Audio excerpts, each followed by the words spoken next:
7월 미 CPI 소비자 물가가 전달보다 0.2%, 전년보다는 2.7% 오른 것으로 연방노동부가 발표했습니다. 트럼프 행정부가 국내 소요 시 1시간 안에 투입하는 신속 대응군을 신설할 계획인 것으로 나타났습니다. 미국을 떠난 불법 체류자들이 올 상반기 100만 명을 넘을 것으로 추산되고 있는 가운데 강제 추방보다는 스스로 떠나는 경우가 늘고 있는 것으로 관측되고 있습니다. 9월에 미 영주권 문호에서는 취업 이민과 가족 이민에서 거의 전면 동결됐습니다. 암 백신의 임상시험 결과 췌장암과 대장암의 재발을 줄이고 장기 생존 가능성을 높이는 효과가 있는 것으로 확인됐습니다. 시청자 여러분 안녕하십니까? 워싱턴 뉴스 투데이입니다. 7월 미 CPI가 2.7%, 근원 소비자 물가는 3.1%로 더 올라 연준 목표치인 2%를 웃돌고 있는 것으로 나타났습니다. 미국의 관세가 8월 7일부터 15% 이상 부과되기 시작했기 때문에 경제 전문가들 사이 미국 경제가 향후 저성장 속에 실업률과 물가만 오르는 스태그플레이션 우려가 높아지고 있다는 분석이 나오고 있습니다. 한면태 기자가 보도합니다. 미국의 고용 냉각에 이어 물가 불안도 심상치 않은 분위기로 흐르고 있습니다.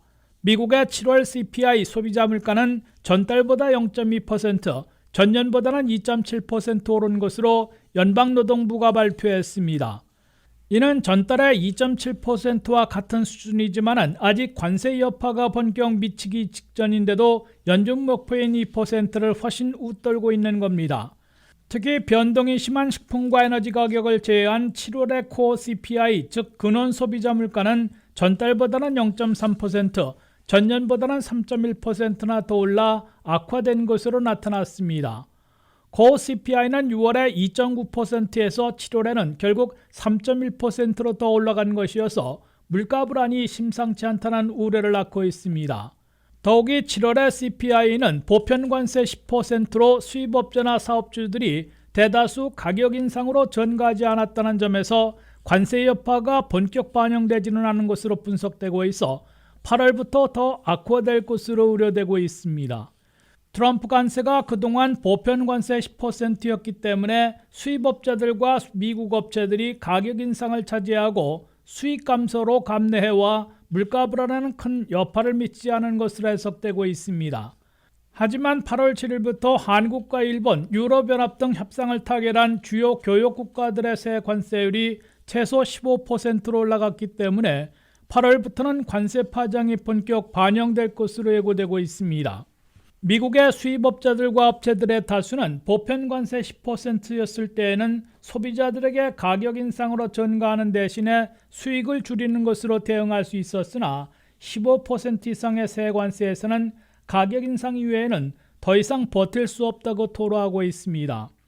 미국 내 경제 전문가들의 대부분은 8월 7일부터 새로운 관세율이 최소 15% 이상으로 부과되기 시작해 수입품 가격들이 줄줄이 인상될 것으로 내다보고 있습니다. 예일대 버즐랩은 올 하반기 관세 인상에 따라 미국민 가정에서는 가구당 올 한해 $2,400씩 더 비용을 들이게 될 것으로 추산해놓고 있습니다.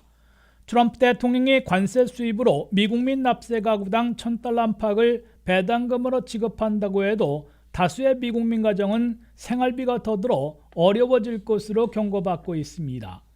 WKTV 뉴스 한면택입니다. 트럼프 행정부가 국내 소요 시 1시간 안에 투입하는 신속 대응군을 신설할 계획인 것으로 나타났습니다. 엘라베마와 애리조나의 300명씩 두 부대에 600명으로 구성될 신속 대응군은 동부와 서부로 나뉘어 소요가 발생하는 도시에 1시간 안에 배치돼 초동 진압에 나설 것으로 예상되고 있습니다. 워싱턴 DC에 국가방위군 800명을 배치한 트럼프 행정부가 국내 소요에 긴급 대처할 수 있는 신속 대응군을 신설하려 하고 있습니다. 펜타곤은 국내 소요가 발생하는 도시들에 1시간 안에 배치하는 신속 대응군을 신설하기로 결정한 것으로 신설 계획에서 확인됐다고 워싱턴 포스트가 보도했습니다. 신속 대응군은 국가방위군 병력으로 1개 부대에 300명씩 2개 부대 600명으로 구성되며 엘라베마와 애리조나에 주둔하게 될 것으로 펜타곤 계획은 밝혔습니다. 신속 대응군은 항상 출동 대기 상태를 갖추고 있다가 소요 사태 시 출동 명령이 떨어지면 미국 내 어느 곳이나 1시간 안에 투입되는 작전에 돌입하게 됩니다. 국내 도시들에서 소요 사태가 발생하면 신속 대응군이 군 수송기나 헬기 등으로 1시간 안에 배치돼 초동 진압에 나설 것으로 펜타곤 계획은 설명했습니다. 신속 대응군이 즉각 배치해 초동 진압에 나서는 동안 소요 상황을 보고 증원 병력을 증파하게 될 것으로 보입니다. 트럼프 행정부는 근래 들어 잇따라 군 병력을 미국 내에서 동원하고 있습니다. 트럼프 행정부는 강력한 불법 체류자 체포 추방 작전을 지원하고 격렬 시위를 진정시키기 위해 로스앤젤레스에 국가방위군 4,100명과 미 해병 현역 800명 등 약 5,000명을 투입한 바 있습니다. 이제는 절반 이상을 철수시켰으나 아직도 2,000여 명을 로스앤젤레스에 진주시키고 있습니다. 트럼프 행정부는 이어 워싱턴 DC에서 DC 경찰을 연방 통제에 두는 동시에 국가방위군 800명을 투입해 범죄와의 전쟁을 벌이고 있습니다. 트럼프 행정부는 연방 차원의 방위군 동원이 여의치 않은 경우 공화당 소속 주지사들이 국가방위군을 직접 동원하도록 독려하고 있습니다. 공화당 출신 주지사들이 있는 주지역 20곳에서는 주지사들의 명령으로 국가방위군 병력을 해당 주지역 이민 구치시설에 배치해 불법 체류자 체포와 구금, 추방 작전을 돕도록 조치하고 있습니다. 트럼프 행정부의 미국 내 국가방위군 동원은 소요 사태나 비상사태 등 특수 상황이라는 명분을 필요로 하고 있어 적법 여부에 대한 논란을 사고 법적 투쟁을 벌여야 할 것으로 예상되고 있습니다. 트럼프 행정부가 불법 체류자 체포 추방 작전에서 갖가지 수단들을 총동원함에 따라 견디지 못하고 스스로 미국을 떠나는 불법 체류자들이 크게 늘고 있는 것으로 보입니다. 트럼프 행정부는 올 상반기 6개월 동안 미국을 떠난 불법 체류자들이 100만 명을 넘었을 것으로 추산하고 있는데 자기 추방이나 강제 추방보다는 자신들이 비용을 들여 스스로 떠나는 경우들이 다수인 것으로 미 언론들은 관측하고 있습니다. 한면태 기자가 보도합니다. 트럼프 행정부는 사상 초대 불법 체류자 체포 추방 작전을 전개하며 갖가지 방법들을 총동원해 공포 전략을 강화하고 있습니다. 트럼프 행정부는 미국 내 불법 체류자들에게 가혹한 수단 방법들을 잇따라 적용해 더 이상 견디지 못하고 스스로 미국을 떠나게 만들려는 과도한 공격이나 공포 전략을 전개하고 있습니다. 첫째, 뉴욕타임스가 보도한 최근 전략은 트럼프 일기 때 논란을 겪었던 가족이별 정책과 흡사한 방안으로 나타났습니다. 트럼프 행정부는 현재 불법 체류자 부모 등 가장을 체포한 후에 온 가족 전체가 본국으로 귀국하도록 동의할 것을 요구하고 이에 불응하면 자녀들을 쉘터로 보내겠다는 경고를 하며 양자택일을 요구하고 있다고 뉴욕타임스는 전했습니다. 양자택일을 요구받는 불법 체류 부모들은 자녀들과 이별보다는 스스로 가족 전체가 미국을 떠나겠다는 선택을 하고 있는 것으로 이 신문은 전했습니다. 둘째, 불법 체류자들을 가족 단위로 대응해 가장 역할을 해온 성인 아들 등을 체포해 추방한 후 나머지 가족들이 낙담하며 스스로 미국을 떠나게 만드는 전략을 펴고 있습니다.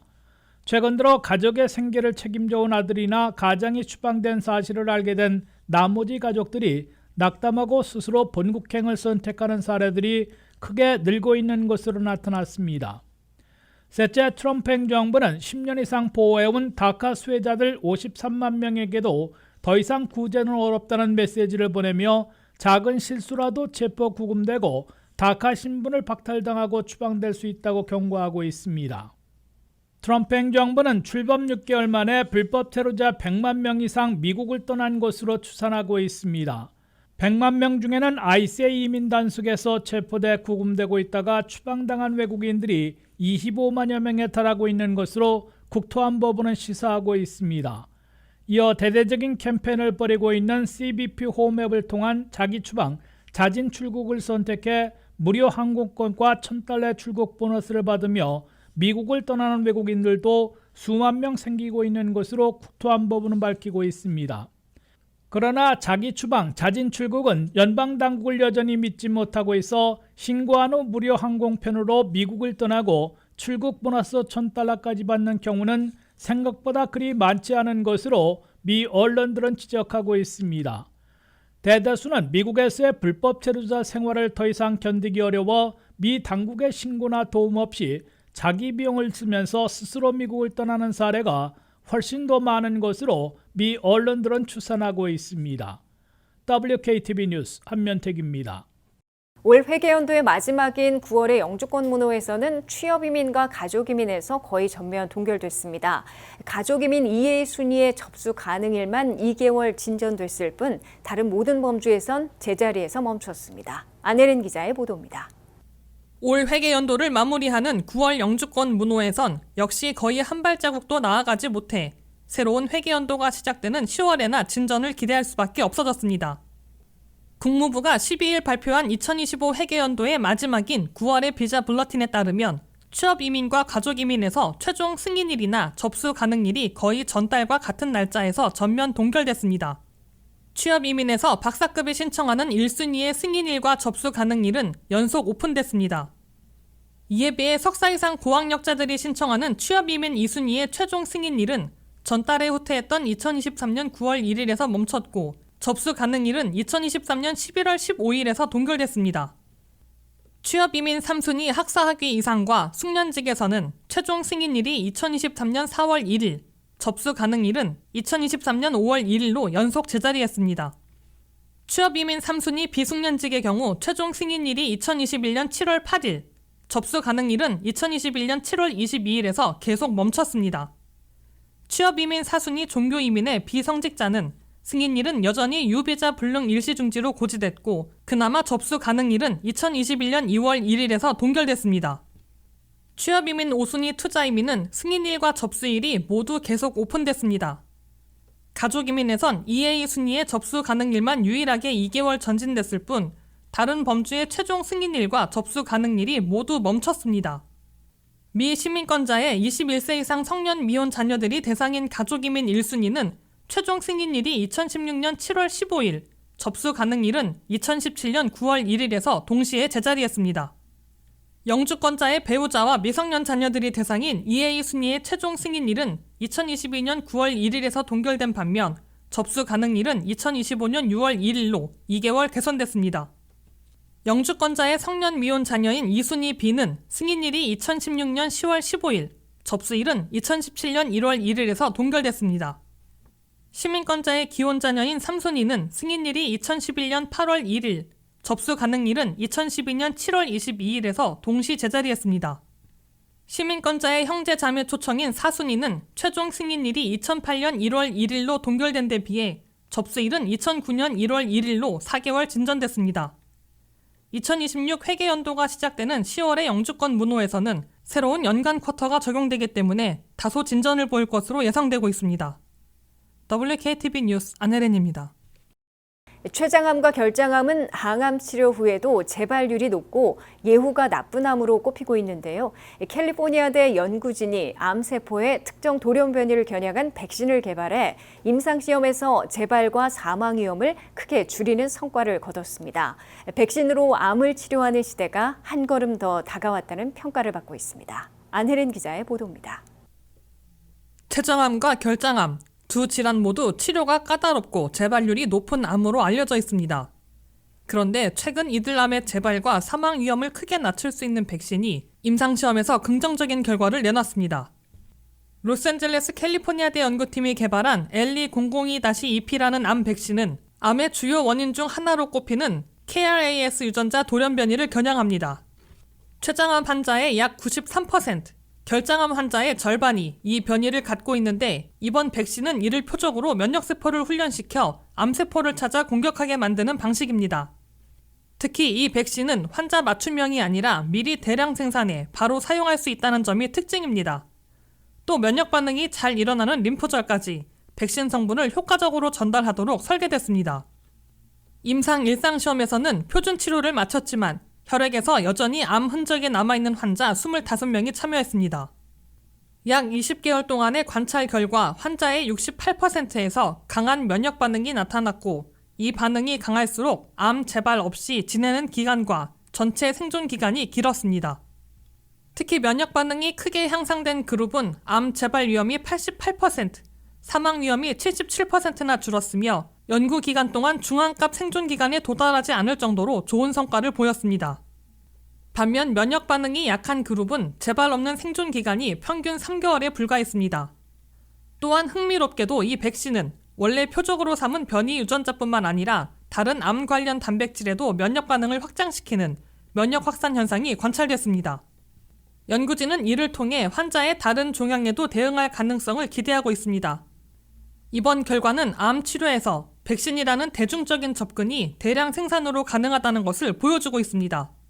앞으로 진행될 이상 무작위 임상시험에서 이 백신의 효과와 안정성이 더 명확하게 검증된다면 암 환자의 생존율을 높이는 중요한 치료 옵션이 될 수 있을 것으로 보이고 있습니다. WKTV 뉴스 안혜린입니다. 이상으로 워싱턴 뉴스투데이를 마치겠습니다. 시청해주신 여러분 고맙습니다.